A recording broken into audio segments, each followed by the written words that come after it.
Ready? 5 seconds. Mr. Deputy Chairman, I thank you for the courtesy. Our country is today confronted with so many catastrophes, difficulties, problems, and so many subject matters which we have discussed here and which we will be discussing later on. In short, our country has been facing so many problems and so many circumstances today. Thanks are due to the President for his historic and illuminating address. He has thrown light all round on all the aspects of things which took place the year before and which are existing before us today and which we will have to face hereafter. The President's address has received a historic reception not only in this house but it has received a splendid reception outside also. There is no doubt that things which have been discussed in the historic address of the President are worth taking into very serious consideration, and after passing the motion of thanks we will go out to act upon that. It cannot be denied that our country, in spite of our limited resources and so many situations which have been created since ages past, has progressed by leaps and bounds in various aspects and various spheres of life. There is no doubt about it that the President has kindly thrown the correct light over the development of the country in the various spheres.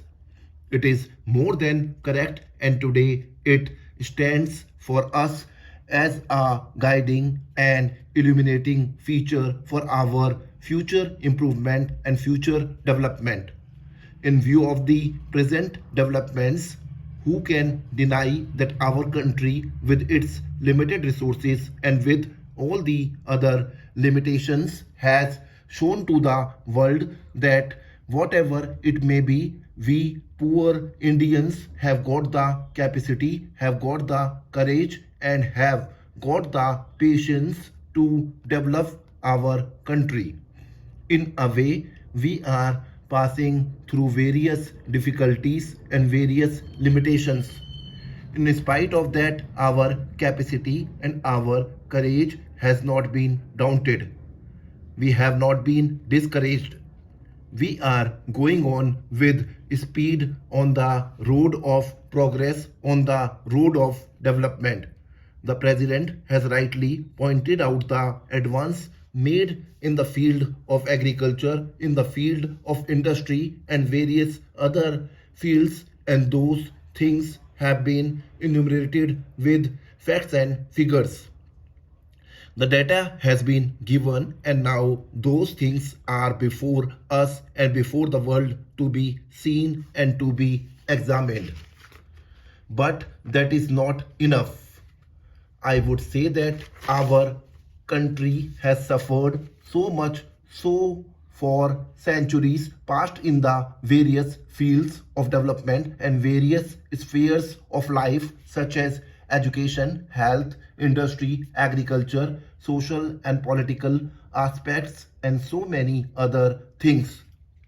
Of course, that requires greater attention, greater energy, greater effort to develop and develop to that extent till we have at least made up those deficiencies from which we have been suffering for ages past.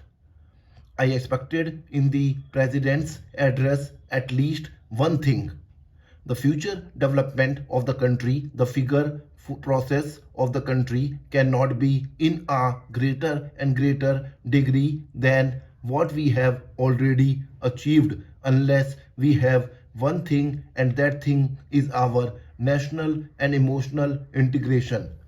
Without such integration, we cannot do anything. Let me say, with regard to what was just being referred to by my various friends in the form of various fissiparous tendencies and incidents in Assam and in other places. It is all due to lack of national integration.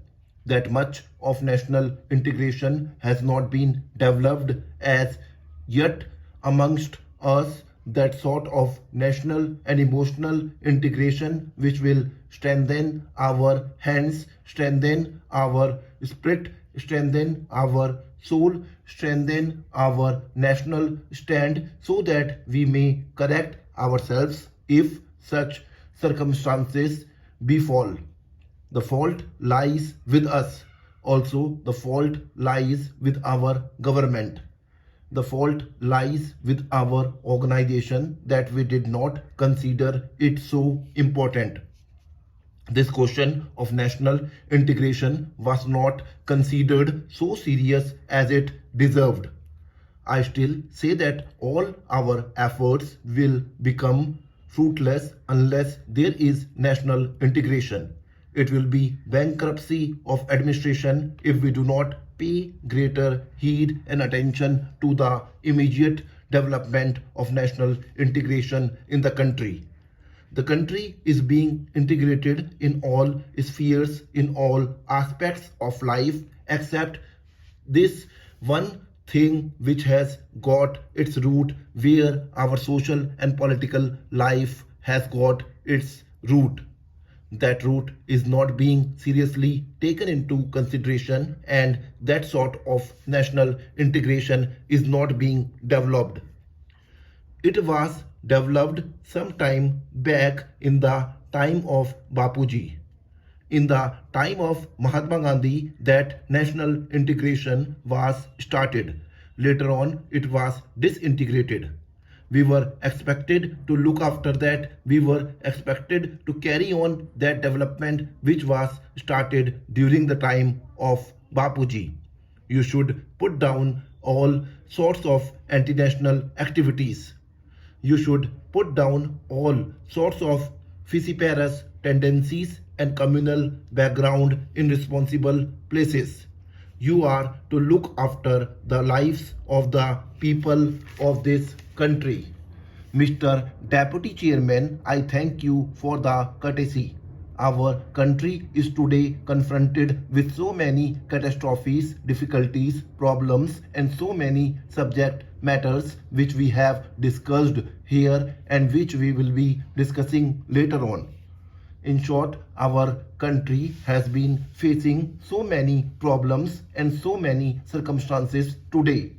Thanks are due to the President for his historic and illuminating address. He has thrown light all round on all the aspects of things which took place the years before and which are existing before us today and which we will have to face hereafter. The President's address has received a historic reception not only in this house, but it has received a splendid reception outside also. There is no doubt that things which have been discussed in the historic address of the President are worth taking into very serious consideration, and after passing the motion of thanks, we will go out to act upon that. Stop.